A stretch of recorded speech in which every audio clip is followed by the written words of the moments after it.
जय हिंद दोस्तों, मैं देव सिंह आपका तहे दिल से स्वागत करता हूं आपके अपने YouTube चैनल देव जीएस पाठशाला में। दोस्तों, आज हम ऐसे टॉपिक की बात करेंगे जो जनरल साइंस, जितने भी एग्जाम में जनरल साइंस आते हैं जिसमें फिजिक्स का टॉपिक इंक्लूड रहता है, उसमें इस टॉपिक से एक दो क्वेश्चन कंपलसरी उस एग्जाम में आते हैं। तो आज हम इस वीडियो में बात करेंगे दोस्तों कि मोशन क्या होता है और लॉ ऑफ मोशन क्या होता है, गति के प्रकार कितने होते हैं। तो दोस्तों आइए हम वीडियो को शुरू करते हैं, जिसमें आपको बताएंगे कि जो गैलीलियो का नियम है वो न्यूटन का कौन सा लॉ है, जड़त्व का नियम है जो वो न्यूटन का कौन सा लॉ के अंतर्गत आता है, और संवेग संरक्षण का नियम है दोस्तों वो किस लॉ के अंतर्गत आता है न्यूटन के।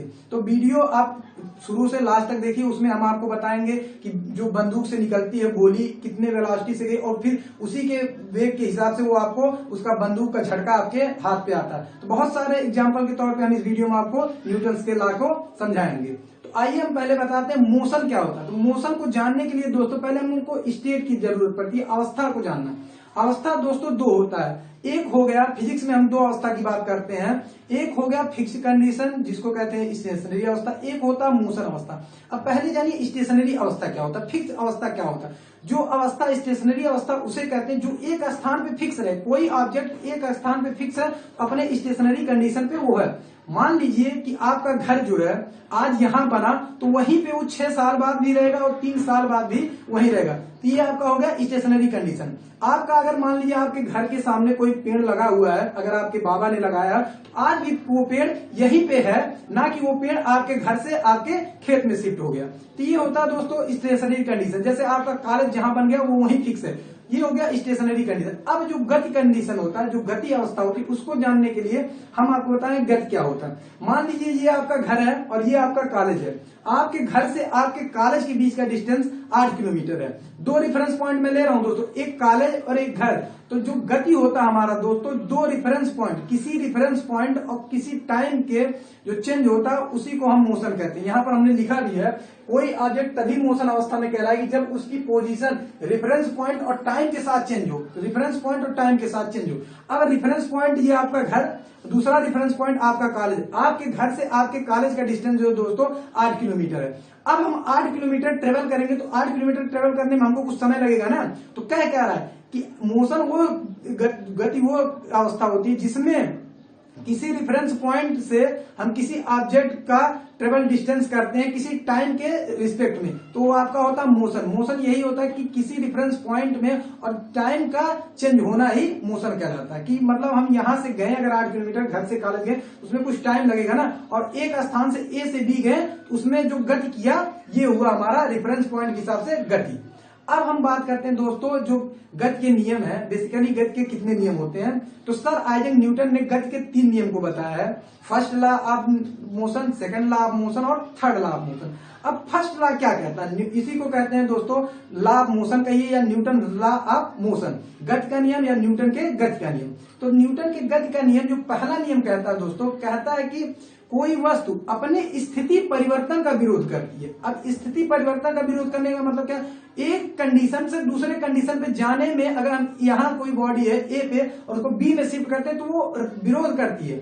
और ये विरोध किस कारण होता है, जड़त्व के कारण। तो कहता है पहला नियम दोस्तों कि कोई वस्तु अपने स्थिति परिवर्तन का विरोध करती है और ये वस्तु का विरोध जड़त्व के कारण होता है। तो इसीलिए दोस्तों न्यूटन के पहले नियम को, न्यूटन के या गति के पहले नियम को जड़त्व का नियम भी कहते हैं दोस्तों, और इसी नियम को गैलीलियो का नियम कहते हैं। तो एग्जाम में क्वेश्चन पूछता है, ऑप्शन दिया रहेगा जड़त्व का नियम कौन सा नियम है, पहला गति का पहला नियम, गति का दूसरा नियम, गति का तीसरा नियम, इनमें से कोई नहीं। तो दोस्तों गति का पहला नियम। दूसरा देता है कि गैलीलियो का नियम किस नियम को रिलेट करता है। तो गैलीलियो का नियम पहले नियम को रिलेट करता है।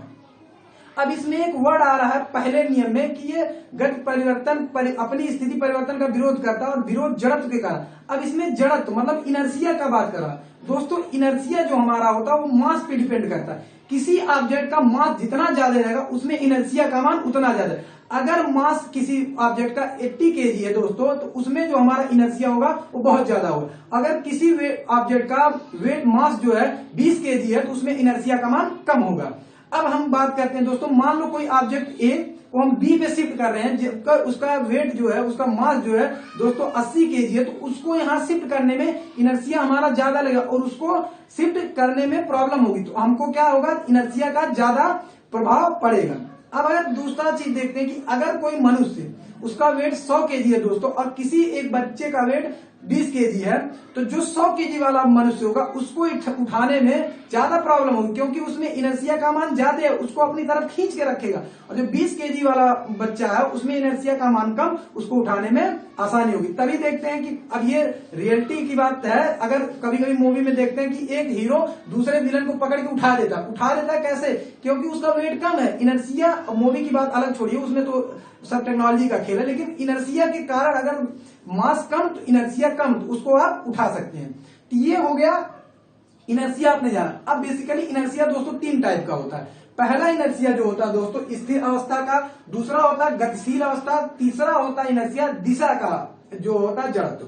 अब हम पहले इस वीडियो में बात करेंगे, पहले बताते हैं कि स्थिर अवस्था का जड़त्व क्या होता है। स्थिर अवस्था का जड़त्व दोस्तों हम एग्जांपल के तौर पे हम बताते हैं। मान लीजिए जिसने भी घोड़े की सवारी की होगी या नहीं की होगी, कभी आप करिएगा, आप घोड़े पे बैठते हैं, कहीं मेले में जाइए या राजस्थान साइड में जाइए, ऊंट पे बैठिए या घोड़े पे, बेसिकली घोड़े पे बैठिए, तो आप जब बैठते हैं, मान लीजिए घोड़ा है, आप घोड़े पे बैठ रहे हैं, जब घोड़े पे बैठते हैं तो जो आपका पैर होता है उसके अगले वाले बॉडी का जो अगला हिस्सा होता है उस पर सटा रहता है और आपका बॉडी उसके जो पीठ होता है उसके बैठा रहता है। अब जो ये जो हमारा पहला होता है स्थिर अवस्था का जड़त्व, इसी को कहते हैं सडनली चेंज स्टेट। अगर सडनली चेंज स्टेट हो रहा है तो हमारा स्थिर अवस्था के जड़त्व के अंतर्गत आता है। अगर आप बैठे हो और घोड़ा सडनली आगे बढ़ा, तो सडनली आगे अगर बढ़ता है तो ये आपका जो पैर है दोस्तों, जो दोनों पैर उसके अगले वाले धड़ से सटा है, तो ये आपका पैर उसके अगले वाले धड़ के साथ आगे जाएगा। लेकिन ये आपका वेट जो 50 केजी का या 60 केजी का वेट है, वो चाहेगा इनर्शिया के कारण वहीं रुका रहे।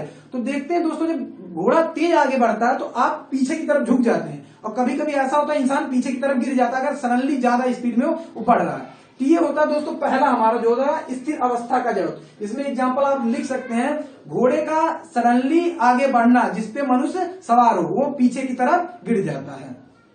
तो ये आपने देखा स्थिर अवस्था का जड़त्व। अब दूसरा आता है दोस्तों गतिशीलता का जड़त्व। अब गतिशीलता का जड़त्व क्या होता है, मान लीजिए आप ट्रेवल कर रहे हैं, बस में बैठे हुए हैं और ट्रेवल कर रहे हैं, आप कहीं से कहीं जा रहे हैं, लखनऊ से इलाहाबाद या इलाहाबाद से लखनऊ, या कहीं आप ट्रेवल कर रहे हैं, बस में बैठे हैं और बस लगभग 40 किलोमीटर या 50 या 60 किलोमीटर की प्रति आवर की स्पीड से गति कर रही, और सडनली उसके आगे कोई जानवर या कोई बड़ा सा जानवर, भैंस हो गया या कुछ भी आ गया, तो ड्राइवर क्विक जब अगर ब्रेक मारता है तो आप आगे की तरफ झुक जाते हैं। आगे की तरफ झुकना ही गतिशीलता का जड़त्व कहलाता है, कि कोई ऑब्जेक्ट, कोई बॉडी गतिशील है और सडनली रुक जाए, रुकने के बाद आपका बॉडी आगे की तरफ झुकता। कभी कभी इसी से एक्सीडेंट होता है, तो आपका फेस अगले वाले सीट पे टकरा जाएगा, तो आपके फेस पे चोट आएगा। ये हो गया दोस्तों गतिशीलता का जड़त्व, दूसरा जो हो गया गतिशीलता, जिसमें ये एग्जाम्पल है। अब तीसरा आता है दोस्तों दिशा का जड़त्व। अब दिशा का जड़त्व क्या होता है दोस्तों, मान लीजिए कोई कार है, कोई भी कार 80 किलोमीटर प्रति आवर के हिसाब से जा रही है, हाईवे पे 80 किलोमीटर प्रति आवर के हिसाब से जा रही है। अब उसको हाईवे पे हो या किसी रोड पे सडनली उसको मोड़ना है, सडनली टर्न करना, इसने एक शब्द दे रहा है दिशा। दिशा मतलब क्या दोस्तों, डायरेक्शन। अगर सडनली कोई मोड़ आ जाता है, मान लो कोई गाड़ी ऐसे जा रही, कोई कार ऐसे जा रहा है 80 किलोमीटर या 60 किलोमीटर के हिसाब से, और वो सडनली टर्न करती है, सडनली किसी दिशा में मुड़ती है, तो कार तो मुड़ता है, लेकिन जो उसमें व्यक्ति जो ड्राइव कर रहा होता वो विंडो की तरफ शिफ्ट होता है। मान लो कार ये इस तरफ मुड़ा, स्ट्रेट जा रहा हो, कार सडनली लेफ्ट मुड़ा, तो जो ड्राइव कर रहा होता व्यक्ति वो राइट वाले विंडो की तरफ शिफ्ट होता है। तो इसमें क्या हो रहा है, दिशा का वो जड़त्व, जो जड़त्व है उसको पकड़ के रखा है, लेकिन डायरेक्शन चेंज हो रहा है दोस्तों, डायरेक्शन इधर गया तो जड़त्व उसको पकड़ के रखा, तो बॉडी जहां पे है उसी के हिसाब से राइट डायरेक्शन में झुक जाएगी। तो ये हो गया दोस्तों दिशा का जड़त्व। और इसके बाद अब हम बात करते हैं सेकंड लॉ ऑफ मोशन की। सेकंड लॉ ऑफ मोशन क्या कहता है, न्यूटन का दूसरा नियम कहता है, जो हमारा वस्तु के संवेग परिवर्तन की दर आरोपित बल के बराबर होती है। दोस्तों सेकंड लॉ कहता है जो हमारा संवेग परिवर्तन की दर होती है वो वस्तु पे आरोपित बल के बराबर होती है। मतलब अब हम बताते हैं कि ये कैसे आता है, संवेग परिवर्तन क्या होता है ये बताते हैं। और क्वेश्चन आता है जो बल का फार्मूला है वो किस नियम से डिराइव किया जाता है। तो बेसिकली न्यूटन के सेकंड लॉ से क्वेश्चन डायरेक्ट आया है कई बार एग्जाम में कि जो बल का फार्मूला है, बल का गणितीय रूप न्यूटन के गति के किस नियम से आता है, न्यूटन के गति के दूसरे नियम से आता है। अभी हम बताते हैं दोस्तों ये बल का जो गणितीय रूप है वो गणितीय रूप कैसे आता है। तो दोस्तों अब आप देखिए, कह रहा है वस्तु के संवेग परिवर्तन की दर आरोपित बल के बराबर होती है। तो फिजिक्स में दोस्तों अगर किसी चीज को कह रहा है परिवर्तन की दर, तो संवेग को हम दोस्तों पी से रिप्रेजेंट करते हैं, और किसी फिजिक्स में कहता है किसी चीज के परिवर्तन की दर, तो उसको हम डी से डोनेट करते हैं। दोस्तों कह रहा है किसी संवेग परिवर्तन की दर आरोपित बल के बराबर होती है, डीपी अपॉन dt बराबर, ये किसके कह रहा है, एफ के। दोस्तों कह रहा संवेग परिवर्तन की दर आरोपित बल के बराबर होती है। फिजिक्स में दोस्तों हम किसी चीज का परिवर्तन करते हैं किसी दूसरे ऑब्जेक्ट के रिस्पेक्ट में, तो उसको डी से लिखते हैं। तो कह रहा है कि संवेग परिवर्तन की दर आरोपित बल के बराबर होती है। अब दोस्तों होता है संवेग p बराबर होता है दोस्तों m into v. m into v का मतलब क्या हो गया दोस्तों, संवेग परिवर्तन की दर जो है जिसमें हम p को जिससे डिनोट करते हैं संवेग को, p बराबर होता है मास द्रव्यमान इंटू वेग। अब इसके स्थान पे क्या दोस्तों हम ये लिख सकते हैं d इंटू पी की जगह पे m इंटू वी लिख सकते हैं दोस्तों, अपान dt लिख सकते हैं, बिल्कुल लिख सकते हैं दोस्तों कि p बराबर संवेग बराबर m इंटू वी होता है। तो p की जगह पे हमने ये लिख दिया। अब इसको हम आगे बढ़ाते हैं दोस्तों, बताते हैं कि मान लो इसमें m आ रहा है मतलब द्रव्यमान, v इंटू वेलोसिटी। अब द्रव्यमान की बात कैसे है, मान लीजिए दोस्तों यहाँ तो द्रव्यमान चेंज नहीं हो रहा। अब हम बताते हैं कैसे द्रव्यमान चेंज नहीं होता।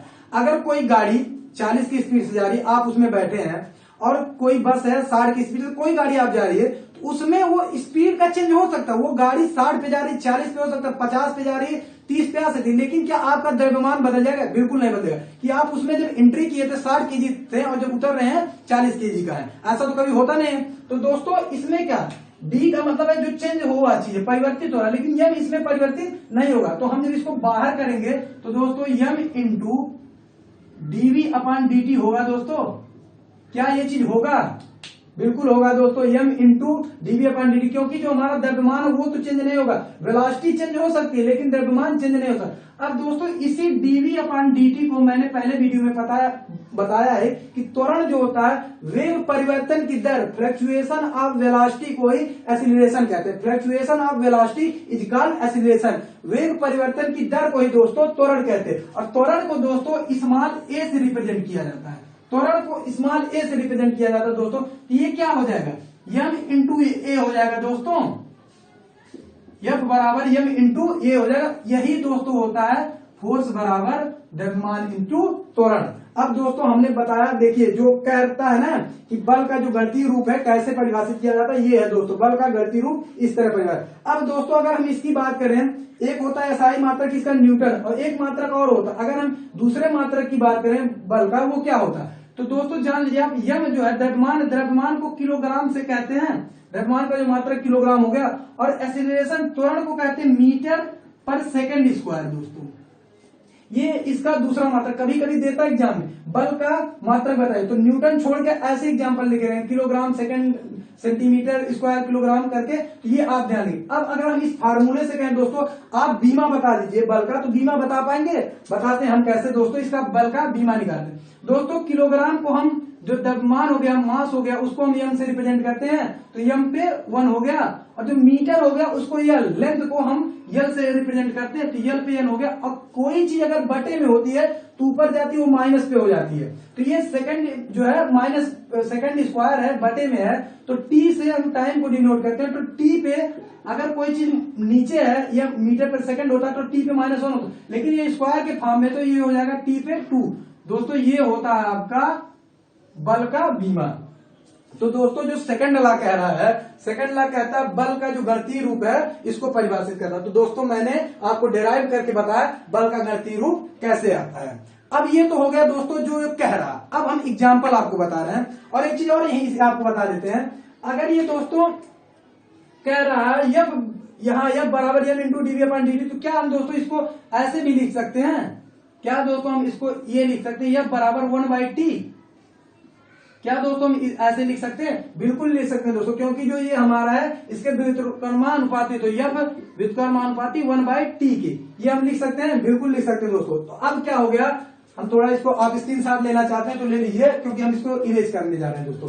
अब हम बताते हैं कि ये जो आपका है दोस्तों, यह व्युत्क्रमानुपाती 1/t के, यह व्युत्क्रमानुपाती 1/t के, यह व्युत्क्रमानुपाती 1/t। अब इसमें क्या है दोस्तों, ये चीज क्या बता रहा है कि अगर हमको फोर्स का मान, अगर दोस्तों फोर्स का मान घटाना है, अगर दोस्तों फोर्स का मान घटाना है तो टाइम को बढ़ाना पड़ेगा। अगर फोर्स का मान बढ़ाना दोस्तों तो टाइम को क्या करना पड़ेगा, घटाना पड़ेगा। अब आते हैं हम दोस्तों सेकंड लॉ के, जो सेकंड लॉ ऑफ मोशन उसके एग्जांपल पे। फर्स्ट लॉ का तो हमने एग्जांपल बताया, अब हम बात करते हैं सेकंड लॉ ऑफ मोशन का एग्जांपल। जब दोस्तों कोई क्रिकेट मैच जो आप देखते होंगे या जो लोग खेले होंगे वो देखे होंगे, जब गेंद विकेट कीपर जो विकेट कीपिंग करता है, जब गेंद उसके पास आती तो उसको पीछे की तरफ शिफ्ट करता है, गेंद को जब पकड़ता तो पीछे की तरफ लाता है। इसी तरह जब कोई बैट्समैन गेंद को हिट करता है और बॉल आसमान में जाती तो जब नीचे फील्डर रहता है, कैच करने के समय हाथ को नीचे की तरफ करता है। अभी हम बता रहे हैं ये नीचे क्यों करता है दोस्तों। अब ऐसा तो है नहीं दुनिया महेंद्र सिंह धोनी सब हो जाएगा, क्योंकि महेंद्र सिंह धोनी दुनिया के नंबर 1 विकेट कीपर है कि वो पकड़ के ही स्टैम्प कर देते, आप पलक झपकेंगे को स्टैंपिंग कर देंगे।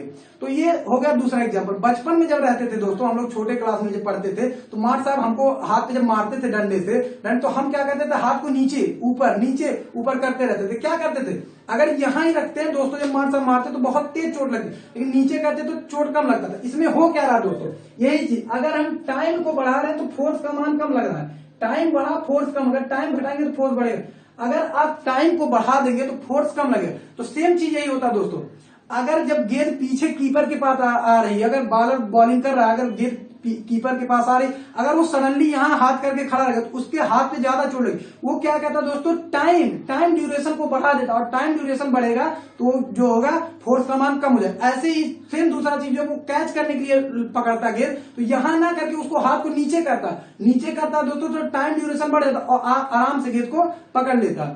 यही चीज होता था दोस्तों जब हम बचपन में पढ़ते थे क्लास 4-5 में, जब मार साहब हमको मारते थे तो ये हाथ हम यहां रखते तो चोट ज्यादा लगती, इसको नीचे करते थे दोस्तों, यहां से नीचे करते तो यहां से दोस्तों यहां तक लाने में जो टाइम ड्यूरेशन बढ़ा तो फोर्स का मान घट जाता था। तो ये होता था दोस्तों आपका एग्जाम्पल, सेकंड लॉ का एग्जाम्पल ये हो गया दोस्तों। अब हम बात करते हैं दोस्तों कि जो हमारा थर्ड लॉ है, थर्ड लॉ क्या है। थर्ड लॉ बेसिकली कहता है कि प्रत्येक क्रिया के विपरीत दिशा में समान मैग्नीट्यूड का प्रतिक्रिया लगता है। इसका मतलब क्या हो गया कि प्रत्येक क्रिया के दिशा में समान मैग्नीट्यूड, समान परिमाण का, मान लो कि हम ये मान लो कोई लोहे का चद्दर, इस पे पंच कर रहे हैं तो इसी जितना तेज पंच करेंगे सेम उतने ही तेज से ये हमको रिएक्शन देगा हमारे हाथ पे, तभी हमको चोट महसूस होता है दोस्तों। जब चोट लगता है हमको इसी के कारण लगता है। तो अगर हम कह रहे हैं कि न्यूटन का थर्ड लॉ जो कह रहा है कि किसी क्रिया के विपरीत उतना ही हमको प्रतिक्रिया समान मैग्नीट्यूड, समान परिमाण में मिलता है, तो इसका एग्जांपल हो गया दोस्तों। हम बताते हैं, जैसे ये देखते हैं आपका जो हम नाव को जब चलाते हैं, चाबुक चलाते हैं, पानी को आगे की तरफ फेंकते हैं, पानी को पीछे की तरफ फेंकते हैं और नाव हमारी आगे बढ़ती है। तो यही होता है कि हम उस पर क्रिया दे रहे हैं, हाथ से क्रिया लगा रहे हैं, फोर्स लगा रहे हैं पीछे की तरफ, और पीछे से रिएक्शन जो हमारा समान मैग्नीट्यूड का लग रहा है उसको आगे की तरफ फिक्स भेज रहा है। ये हो गया पहला एग्जांपल। दूसरा एग्जांपल होता है दोस्तों जो रॉकेट लॉन्च किया जाता है, जो हमारे सैटेलाइट लॉन्च होते हैं, सेम न्यूटन थर्ड लॉ पे काम करते हैं। इसी को कहते हैं एक्शन एंड रिएक्शन लॉ, और इसी को कहते हैं दोस्तों संवेग संरक्षण का नियम। तो एग्जाम में पूछता है क्रिया प्रतिक्रिया का नियम न्यूटन का चौथा नियम है, तो न्यूटन का थर्ड लॉ है। पूछता संवेग संरक्षण का जो सिद्धांत है वो किस नियम से आता है। संवेग संरक्षण का दोस्तों जो सिद्धांत है वो न्यूटन के third motion of third law के अंतर्गत आता है। तो ये दूसरा एग्जांपल होगा। रॉकेट लॉन्च होता है दोस्तों, ये आपका मान लीजिए कोई रॉकेट है दोस्तों, ये हम एग्जांपल के तौर पे बता रहे हैं। कोई रॉकेट है दोस्तों, जब लॉन्च होता है तो यहाँ पे फ्यूल बर्न होता है, यहाँ पे दोस्तों फ्यूल बर्न होता है, और यहाँ से जो फ्यूल जब ये ऊपर की तरफ बर्न होकर फेंकता है तो यहाँ से जो हमारा धुआं नीचे की तरफ आता है, और प्रेशर इतना तेज नीचे की तरफ मारता है कि ये अपलिफ्ट फोर्स इसको ऊपर की तरफ फेंकता है। तो क्रिया ऊपर की तरफ लग रही, लेकिन रिएक्शन है सेम मैग्नीट्यूड का, सेम परिमाण का, नीचे की तरफ आता है और ये ऊपर की तरफ अपलिफ्ट हो जाता है। तो दूसरा एग्जाम्पल आपका ये हो गया। तीसरा एग्जाम्पल बात करते हैं दोस्तों कि जब बंदूक से गोली निकलती है, गोली जितने वेग से आगे की तरफ जाती है उससे उतने मैग्नीट्यूड, उतने परिमाण का वो आपके हाथ पे झटका देती। तो एग्जाम में पूछा बंदूक से निकली हुई गोली किस एग्जाम्पल का हाथ पे आपको झटका देती है, तो किस नियम का उदाहरण है, तो न्यूटन थर्ड लॉ का उदाहरण है। अब हम बात करते हैं दोस्तों, इसमें एक वर्ड आ रहा है संवेग संरक्षण। दोस्तों संवेग संरक्षण, दोस्तों आप इसका स्क्रीनशॉट लीजिए क्योंकि हम इसको इरेज करेंगे। दोस्तों ये संवेग संरक्षण होता है क्या है, संवेग संरक्षण भी हम बताएंगे होता है क्या है। अब हम बात करते हैं दोस्तों संवेग संरक्षण का। बेसिकली संवेग संरक्षण होता क्या है दोस्तों, आप इसके स्क्रीनशॉट लीजिए क्योंकि हम अब इसको इरेज करेंगे। अब हम इसमें बताएंगे आपको संवेग संरक्षण क्या होता है दोस्तों।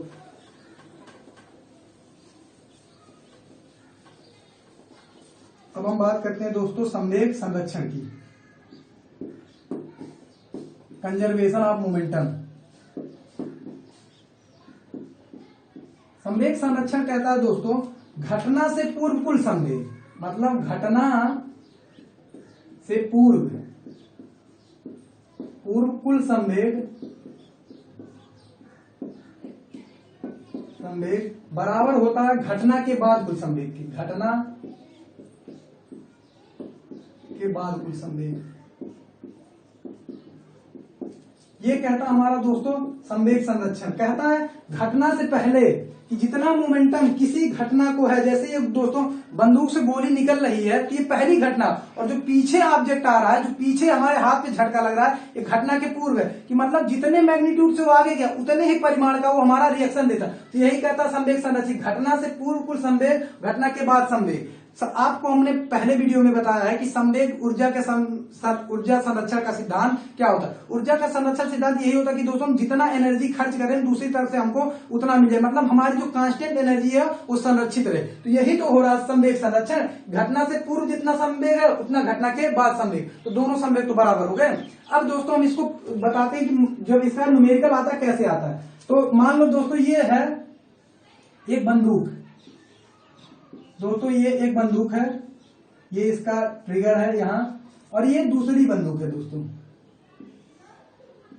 ये दूसरी बंदूक है और ये इसका ट्रिगर है दोस्तों। तो मान लो इसमें एक बुलेट है, ये एक बुलेट है दोस्तों, इसमें एक बुलेट है।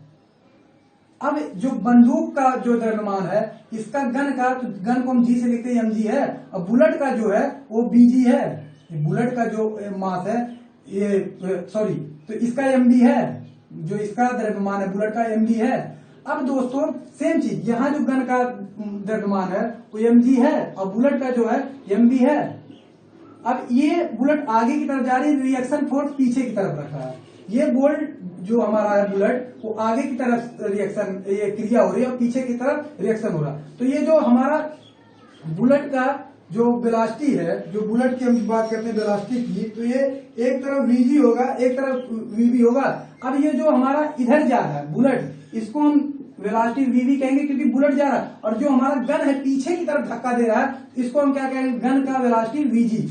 दोस्तों ये आप समझ पा रहे हैं, यहां हमने लिखा जो बुलेट का द्रव्यमान है वो mb, b से बुलेट द्रव्यमान mb, और गन का mg है। तो सेम दोस्तों यहाँ भी उसका द्रव्यमान mg होगा और इसका जो बुलेट का होगा mb, लेकिन जो इसका क्रिया हो रहा है, जो जिस वेलोसिटी से निकल रहा है बुलेट वो vb, और जिधर से गन बैक की तरफ जा रही है वो vg हो जाएगी। अब हम इसको डिराइव करके बताते हैं दोस्तों, जो एग्जाम्पल में, ये एग्जाम में हमारे न्यूमेरिकल आता है। कह रहा है यहां हम बात करें mg प्लस mb, यहां तो कोई वेलोसिटी है नहीं, इंटू 0 बराबर mb इंटू mg प्लस ये कहा गया vb plus vg into vg, vb plus vg। अब किसी आपने पढ़ा है मैथ में, किसी अगर क्वांटिटी से हम किसी दूसरे क्वांटिटी में 0 से गुणा कर देते हैं तो वो क्वांटिटी हमारी 0 हो जाती है। तो ये 0 बराबर हो जाएगा दोस्तों mb mg plus vb vg। अब हम जब दोस्तों किसी क्वांटिटी को इधर लाते हैं तो ये दूसरी वाली क्वांटिटी इधर माइनस में चली जाती, तो हमारा क्या हो जाएगा दोस्तों, mg vg बराबर हो जाएगा, mg vg बराबर हो जाएगा mb माइनस mb vb। ये होता है दोस्तों, यही चीज ये लिखा गया है दोस्तों, कि जब कोई चीज, अब हम बताते हैं दोस्तों, यहाँ आपको फिजिक्स में जो होता है, ये मान लो कोई डायरेक्शन है, तो ये जो ऊपर की तरफ होता है दोस्तों, ये होता है हमारा पॉजिटिव, और राइट साइड का भी होता है पॉजिटिव। इधर का जो चीज होता है ये होता है निगेटिव, और ये नीचे भी होता है निगेटिव। तो क्या हो रहा है, बंदूक की गोली निकल रही है, निकलना जो है क्रिया हो रहा है, तो ये पॉजिटिव डायरेक्शन में, लेकिन बंदूक पे जो झटका आ रहा है, झटका जो हमारा आ रहा है पीछे की तरफ, वो हमारा प्रतिक्रिया है, तो वो क्या है, निगेटिव। गोली इधर जा रही पॉजिटिव में और दूसरे डायरेक्शन में निगेटिव में। तो ये जब हम इधर की बात करेंगे तो निगेटिव। तो क्वेश्चन में दोस्तों दिया रहता है कि जो बंदूक है उसका वेट इतना है, उसमें जो बुलेट है उसका वेट इतना है, और निकलने की वेलोसिटी जो इतनी है, तो जो प्रतिक्रिया है बुलेट द्वारा लगाया गया वो कितना है। तो दोस्तों 3 वैल्यू दी रहेगी, चौथी आपसे पूछेगी। तो दोस्तों हमने आपको तीनों नियम बताया, जो न्यूटन का मोशन का पहला है, दूसरा है और तीसरा, और तीनों को हमने एग्जाम्पल के तौर पे समझाया। अब हम बात करते हैं दोस्तों कि जो मोशन है वो कितने टाइप्स का होता है। मोशन के टाइप्स हम पढ़ लेते हैं दोस्तों, इसको हम इरेज कर रहे हैं दोस्तों, आप उसका इसके साथ ले लिए होंगे। अब हम बताते हैं कि जो हमारा मोशन होता है वो कितने टाइप का होता है।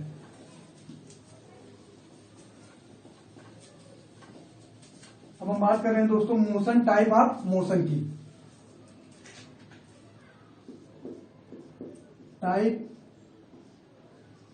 ऑफ मोशन दोस्तों क्या होता है, कितने प्रकार का टाइप ऑफ मोशन होता है। तो दोस्तों पहला मोशन जो होता है 1D मोशन।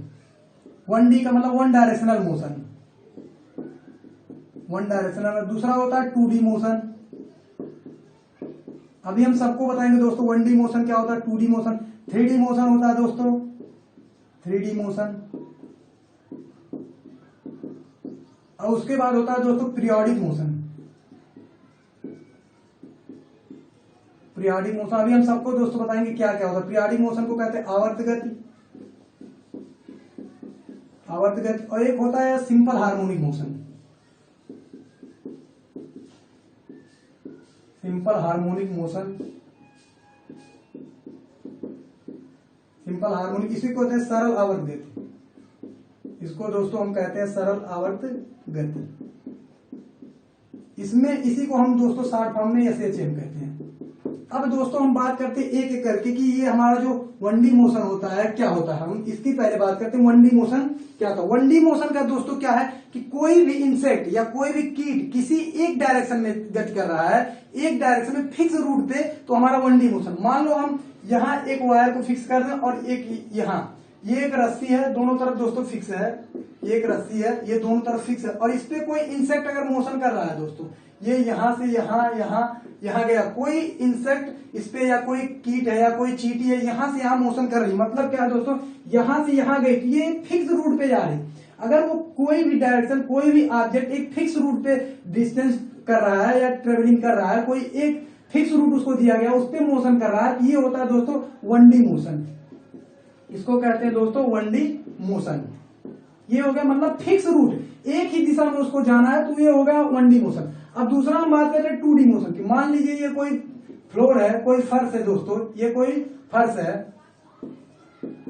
अब इसमें किसी, हम मान लो किसी फर्श पे किसी एक इंसेक्ट या किसी चींटी को छोड़ दें, तो वो तो स्वतंत्र है, वो स्वतंत्र। मान लो ये चींटी है, ये चींटी कोई है, ये स्वतंत्र है, ये इधर भी गति कर सकती है दोस्तों, ये इधर भी गति कर सकती है और ये इधर भी गति कर सकती है। मतलब क्या है, ये इंसेक्ट जो है, ये चींटी जो है, इधर उधर तीनों तरफ गति कर सकती है, और तीनों तरफ गति कर रही है, तो मतलब ये 2D मोशन है, इधर भी जा रही, इधर भी जा रही, इधर भी जा रही।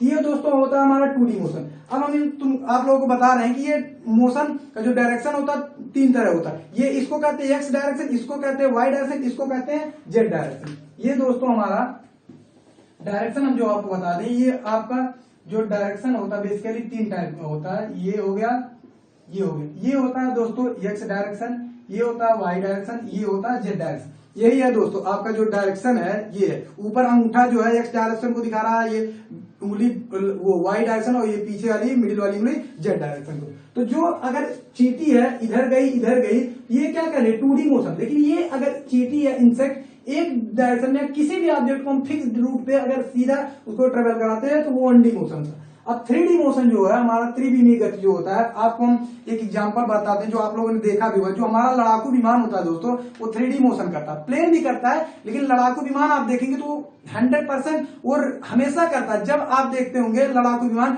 ऐसे भी जाता है, इधर भी जाएगा, इधर भी जाएगा, इधर भी जाएगा, इधर भी जाएगा, वो ऐसे ऐसे गति करता है। जब युद्ध होती है देखते हो किसी तरह किसी कंडीशन पे वो गोली मारता है और अपना जो भी होता है बारूद छोड़ता है। तो जो हमारा 3D मोशन का एग्जांपल है वो लड़ाकू विमान है। अब हम बात करते हैं पीरियोडिक मोशन। दोस्तों पीरियोडिक मोशन मतलब आवर्त गति क्या होता है। आवर्त गति को हम आपको बताते हैं कि आवर्त गति क्या होता है। दोस्तों मान लो ये कोई घड़ी है, सपोज दैट ये कोई दोस्तों घड़ी है हमारी, ये कोई घड़ी है और इसमें मान लो सेकंड वाली सुई एक यहाँ है एक यहाँ है। मान लो अभी हम सबको बताते किस किस कंडीशन की है।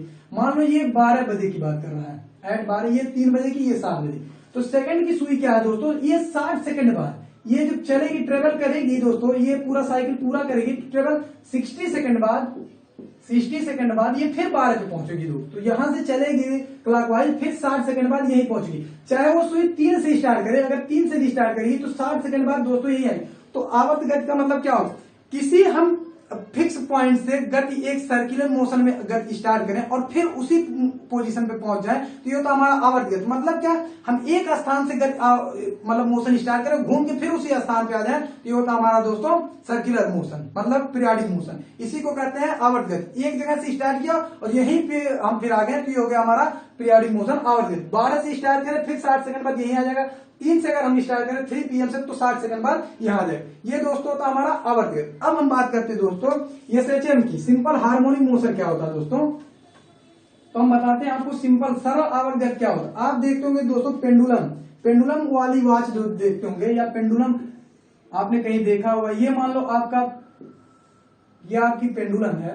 जो सरल आवर्त गति होता है, ये सिंपल हार्मोनिक मोशन, उसे मोशन को कहते हैं जो एक फिक्स अवस्था के फिक्स कंडीशन के इर्द गिर्द घूमता रहता है। सरल आवर्त गति उसे कहते हैं जो किसी फिक्स अवस्था फिक्स कंडीशन के फिक्स ऑब्जेक्ट के इर्द गिर्द घूमता है, उसको हम सरल आवर्त गति कहते हैं। ये जो है दोस्तों पेंडुलम, ये यहां जाएगा और फिर यहां जाएगा, यहां जाएगा फिर यहां, फिर रिटर्न यहीं आएगा और फिर यहां से यहां। मतलब क्या है दोस्तों, ये फिक्स, ये जो हमारा फिक्स कंडीशन है ये इसी के इर्द गिर्द घूम रहा है दोस्तों। ये यहीं से यहीं आ रहा है और जा रहा है। ये होता है हमारा सरल आवर्त गति। सरल आवर्त गति उसे कहते हैं दोस्तों जो किसी फिक्स कंडीशन के इर्द गिर्द घूमता रहता है, उसे सरल आवर्त गति कहते हैं। अब इसका दूसरा एग्जांपल हम आपको बताते हैं। मेले में आप जाते होंगे, एक झूला आता है नाव की तरह, ऐसे जाता है, ऐसे आता है, ऐसे जाता है। वो भी दोस्तों सिंपल हार्मोनिक मोशन का एग्जाम्पल है। क्या कर रहा है, वो फिक्स कंडीशन जो उसका फिक्स अवस्था है उसी के इर्द गिर्द ऊपर गया नीचे आया, ऊपर गया नीचे आया, ऐसे ऐसे करता है। तो ये दोस्तों हो गया आपका सरल आवर्त गति। तो दोस्तों हमने आपको बताया इस वीडियो में, समराइज करते हैं इस वीडियो में हमने आपको क्या क्या बताया। पहले बताया दोस्तों कि मोशन क्या होता है, उसके बाद बताया दोस्तों कि न्यूटन्स लॉ ऑफ मोशन कितने प्रकार के होते हैं। तो गति के 3 नियम होते हैं या न्यूटन के गति के 3 नियम होते हैं, जिसमें हमने तीनों नियम को बताया। उसके बाद एग्जाम्पल के तौर पे बताया। अब क्वेश्चन पूछता है दोस्तों, पहला क्वेश्चन आता है जड़त्व का नियम किस न्यूटन के किस लॉ का, मतलब गति के नियम का चौथा नियम है। तो जो जड़त्व का नियम होता है दूसरा पहला नियम होता है। अब पूछता है दोस्तों कि गैलीलियो का नियम गति का चौथा नियम है। तो गैलीलियो का नियम दोस्तों पहला नियम है। अब दूसरा पूछता है कि जो ये बल की जो गणितीय सूत्र है या फार्मूला वो किससे डेराइव किया जाता है। तो Newton motion of second law, गति के दूसरे नियम से निकाला जाता है। अब पूछता है दोस्तों कि जो संवेग संरक्षण का नियम है वो गति के किस नियम को रिलेट करता है। तो थर्ड लॉ को।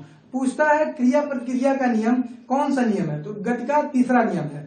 अब इसी पे हमने सारे एग्जाम्पल बताया दोस्तों कि कैसे कैसे काम करता है। अब हम एक एग्जाम्पल में तीनों नियम आपको लगाते हैं। जैसे मान लो दोस्तों हम कहीं जा रहे हैं, रोड पे चल रहे हैं, कहीं जा रहे हैं, सडनली हमारे आगे हम देख नहीं रहे हैं, ऊपर की तरफ देखते हुए जा रहे हैं, सडनली हमारे आगे कोई पत्थर पड़ गया और हम गिर गए। पत्थर पड़ा, हम गिर गए, तो क्या हुआ, हमारे द्वारा गिरे अगर हम दोस्तों तो क्या हो रहा है कि हमारे अंदर यहाँ क्या इनर्शिया आया, इनर्शिया हमको गिरा दिया। गिरे मतलब क्या हो गया, पहला ला, जड़त्व के कारण हम गिर गए तो आया पहला ला।